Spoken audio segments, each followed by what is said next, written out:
ಹರೇ ಕೃಷ್ಣ. ಈ ದಿನ ವಿಶೇಷವಾಗಿ ನಾವು ಮಾತಾಡ್ತಾ ಇರತಕ್ಕಂಥ ಒಂದು ವಿಚಾರ ಏನಪ್ಪ ಅಂತಂದರೆ ಅಧಿಕ ಮಾಸದ ವಿಚಾರ. ಈ ಅಧಿಕ ಮಾಸ ಅನ್ನೋದು 3 ವರ್ಷಗಳಿಗೊಮ್ಮೆ ಮಾತ್ರ ಬರ್ತಕ್ಕಂಥ ಒಂದು ಮಾಸವಾಗಿರುತ್ತೆ. ಇದು ಸೌರಮಾನ ಮತ್ತು ಚಾಂದ್ರಮಾನ ಮಾಸಗಳನ್ನ ಸರಿದೂಗೋದಕ್ಕಾಗಿ ಒಂದು ಮಾಸ ಅಧಿಕವಾಗಿ ಬರುತ್ತೆ. ಈ ಒಂದು ಅಧಿಕ ಮಾಸದಲ್ಲಿ ಯಾವುದೇ ಶುಭ ಕಾರ್ಯಗಳು ಅದಕ್ಕೆಲ್ಲ ಯಾವುದೇ ರೀತಿಯಾದ ಒಂದು ಅವಕಾಶಗಳಿರೋದಿಲ್ಲ. ಅದ್ರ ಹೊರತಾಗಿ ಈ ಒಂದು ಮಾಸ ಶುಭ ಕಾರ್ಯ ಮಾಡೋದಿಲ್ಲ ಅಂದ ಮಾತ್ರಕ್ಕೆ ಇದು ಅಶುಭ ಮಾಸವ ಅನ್ನೋದಾದರೆ ಖಂಡಿತವಾಗ್ಲೂ ಇಲ್ಲ. ಈ ಒಂದು ಮಾಸವನ್ನು ನಾವು ಜಪ, ತಪಸ್ಸು, ದಾನ, ಧರ್ಮ, ಯಾವುದೇ ರೀತಿಯಾದ ವ್ರತಾಚರಣೆಗಳು, ಯಾವುದೇ ಒಂದು ಜಾತಕದಲ್ಲಿರ್ತಕ್ಕಂಥ ದೋಷ ಕರ್ಮಗಳನ್ನ ನಿವಾರಣೆ ಮಾಡ್ಕೊಳ್ತಕ್ಕಂಥದಕ್ಕೆ ಬಹಳ ಸೂಕ್ತವಾದಂಥ ಒಂದು ಸಮಯ ಆಗಿರುತ್ತೆ. ಈ ಒಂದು ಮಾಸ ಯಾವುದೇ ರೀತಿಯಾದ ಆಧ್ಯಾತ್ಮಿಕ ಚಿಂತನೆಗಳಿಗೆ ಬಹಳ ಶ್ರೇಷ್ಠವಾಗಿರುತ್ತೆ. ಹಾಗಾಗಿ ಈ ಒಂದು ಮಾಸ ನಿಮಗೆ ಶುಭ ಕಾರ್ಯಗಳು ಮಾಡೋದಕ್ಕೆ ಅಲ್ಲದೆ ಹೋದರೂ ಸಹ ಇದನ್ನು ಪುರುಷೋತ್ತಮ ಮಾಸ ಅಂತ ಹೇಳ್ತಾರೆ. ಮಹಾವಿಷ್ಣುವಿಗೆ ಬಹಳ ಪ್ರಿಯವಾದ ಒಂದು ಮಾಸ ಅಂತ ಸಹ ಈ ಒಂದು ಅಧಿಕ ಮಾಸವನ್ನು ಹೇಳ್ತಾರೆ.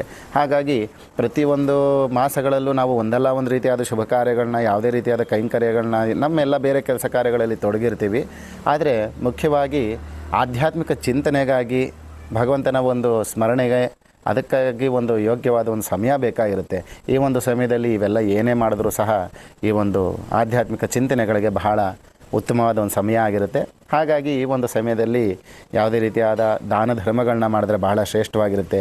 ಬೆಳಗ್ಗೆ ಪ್ರಾತಃ ಕಾಲದಲ್ಲಿ ಬೇಗ ಸೂರ್ಯೋದಯಕ್ಕೆ ಮುಂಚೆನೇ ಇದ್ದು ಯಾವುದಾದೊಂದು ನಿಮಗೆ ಯಾವ ಇಷ್ಟವಾದಂಥ ದೇವರು, ಆ ದೇವರಿಗೆ ಏನೋ ಒಂದು ವ್ರತಾಚರಣೆ ಕೈಗೊಂಡು ಆ ಒಂದು ವ್ರತವನ್ನು ಒಂದು ಮಾಸ ಅಥವಾ ಒಂದು ಮಾಸದಲ್ಲಿ ಕನಿಷ್ಠ 11 ದಿನ, 16 ದಿನ, 21 ಅಥವಾ 27 ದಿನಗಳು ಅಥವಾ ಪೂರ್ಣ ಮಾಸವನ್ನು ನೀವು ಈ ಒಂದು ಕಾಲದಲ್ಲಿ ಏನೇ ಒಂದು ವ್ರತಾಚರಣೆಯನ್ನು, ಪೂಜೆ ಕೈಂಕರ್ಯಗಳನ್ನ ಹಮ್ಮಿಕೊಂಡ್ರೆ ಬಹಳ ಒಳ್ಳೆಯದು, ಉತ್ತಮವಾದ ಫಲಪ್ರದವೂ ಕೂಡ ಆಗಿರುತ್ತೆ ಈ ಒಂದು ಮಾಸ.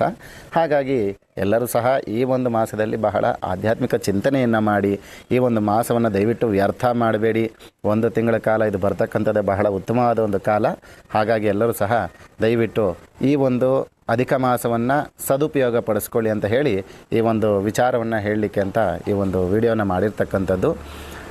ಮುಖ್ಯವಾಗಿ ಏನಪ್ಪ ಅಂತಂದರೆ ಈ ಒಂದು ಅಧಿಕ ಮಾಸದಲ್ಲಿ ಮಹಾವಿಷ್ಣುವಿನ ಅಷ್ಟಾಕ್ಷರಿ ಜಪ ಮಾಡ್ತಕ್ಕಂಥದ್ದು, ಮಹಾವಿಷ್ಣುವಿನ ಸ್ಮರಣೆ ಚಿಂತನೆ ಮಾಡ್ತಕ್ಕಂಥದ್ದು, ವಿಷ್ಣು ಸಹಸ್ರನಾಮ ಓದ್ತಕ್ಕಂಥದ್ದು, ವಿಷ್ಣು ಪುರಾಣ ಓದ್ತಕ್ಕಂಥದ್ದು, ಭಗವದ್ಗೀತೆ ಓದ್ತಕ್ಕಂಥದ್ದು, ಏನೋ ಒಂದು ಕಾರ್ಯವನ್ನು ಈ ಸಮಯದಲ್ಲಿ ಕೈಗೊಳ್ಳ್ರಿ. ಅಥವಾ ಯಾವುದಾದ್ರೂ ನೀವು ದೇವಿ ಉಪಾಸನೆ, ದೇವಿ ಭಕ್ತರಾದರೆ, ಶಿವಭಕ್ತರಾದರೆ ಶಿವನ ಉಪಾಸನೆ, ಯಾವುದೇ ರೀತಿಯಾಗಿ ಭಗವಂತನ ಚಿಂತನೆಯನ್ನು ಮಾಡಿದ್ರೆ ಈ ಒಂದು ಕಾಲದಲ್ಲಿ ಬಹಳ ಉತ್ತಮವಾಗಿರುತ್ತೆ.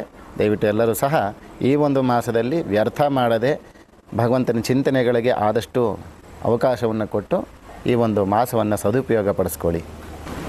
ಈ ಒಂದು ಮಾಸದಲ್ಲಿ ಯಾವ್ದಾದ್ರು ಶುಭ ಕಾರ್ಯ ಮಾಡ್ಬೋದಾ, ಇಷ್ಟು ಒಳ್ಳೆಯದು ಇದಕ್ಕೆಲ್ಲ ಅಂತಂದರೆ ಈ ಒಂದು ಇದರಲ್ಲಿ ನಾವು ಯಾವುದೇ ಒಂದು ಶುಭ ಕಾರ್ಯ ಮಾಡಿದ್ರೂ ಒಳ್ಳೆಯದೇ ಸಹ ಅನ್ನೋ ಒಂದು ಗೊಂದಲ ಹುಟ್ಟಬೋದು. ಆದರೆ ಖಂಡಿತವಾಗ್ಲೂ ಇಲ್ಲ. ಯಾಕಂದರೆ ಈ ಅಧಿಕ ಮಾಸದಲ್ಲಿ ಒಂದು ಅಧಿಕ ಮಾಸ, ಒಂದು ನಿಜ ಮಾಸ ಅಂತ ಬರ್ತದೆ. ಇದರಲ್ಲಿ ಜ್ಯೇಷ್ಠ ಮಾಸ ಈ ಒಂದು ವರ್ಷದಲ್ಲಿ ಬಂದಿರತಕ್ಕಂಥ ಅಧಿಕ ಮಾಸವಾಗಿರುತ್ತೆ. ಇದು ಅಧಿಕವಾಗಿರುತ್ತೆ ಅಷ್ಟೇ ಹೊರತು ಇದು ಗಣನೆಗೆ ಬರೋದಿಲ್ಲ. ಗಣನೆಗೆ ಬರ್ತಕ್ಕಂಥದ್ದು ನಿಜ ಜ್ಯೇಷ್ಠ ಮಾಸವಾಗಿರುತ್ತೆ. ಅದಕ್ಕಾಗಿ ಅದನ್ನು ನಿಜ ಮಾಸ ಅಂತ ಹೇಳ್ತೀವಿ, ಇದನ್ನು ಅಧಿಕ ಮಾಸ ಅಂತ ಹೇಳ್ತೀವಿ. ಹಾಗಾಗಿ ಯಾವುದೇ ಒಂದು ಪುಣ್ಯ ಕಾರ್ಯಗಳು, ಶುಭ ಕಾರ್ಯಗಳು ನೀವೇನೇ ಒಂದು ಮಾಡಿದ್ರೂ ಸಹ ಅದು ಗಣನೆಗೆ ಬರೋದಿಲ್ಲ. ನಿಜ ಮಾಸ ಆದಾಗ ಅದು ನಿಜವಾಗಿರುತ್ತೆ, ಅದೇ ಮಾಸ ಆಗಿರೋದ್ರಿಂದ ಆ ಒಂದು ಮಾಸದಲ್ಲಿ ಮಾಡಿದ್ರೆ ಎಲ್ಲವೂ ಒಳ್ಳೆಯದು. ಈ ಒಂದು ಸಮಯದಲ್ಲಿ ಬೇರೆ ರೀತಿಯಾದ, ನಾನು ಆಗಲೇ ಹೇಳಿದಂಥ ಒಂದು ಭಗವತ್ ಚಿಂತನೆಯನ್ನು ಮಾಡಿ ಆದಷ್ಟು ಎಷ್ಟು ಭಗವಂತನ ಚಿಂತನೆ ಮಾಡ್ತೀರಾ ಈ ಒಂದು ಮಾಸದಲ್ಲಿ ಉತ್ತಮವಾದ ಫಲಪ್ರದವಾಗಿರುತ್ತೆ. ದಯವಿಟ್ಟು ಎಲ್ಲರೂ ಈ ಒಂದು ಮಾಸದಲ್ಲಿ ಎಲ್ಲ ರೀತಿಯಾದ ಒಂದು ಭಗವಂತನ ಚಿಂತನೆಯನ್ನು ಕೈಗೊಳ್ಳಿ ಅಂತ ಹೇಳಿ ನಿಮ್ಮಲ್ಲೆಲ್ಲ ವಿನಂತಿಸ್ಕೊಳ್ತೇನೆ. ಹರೇ ಕೃಷ್ಣ.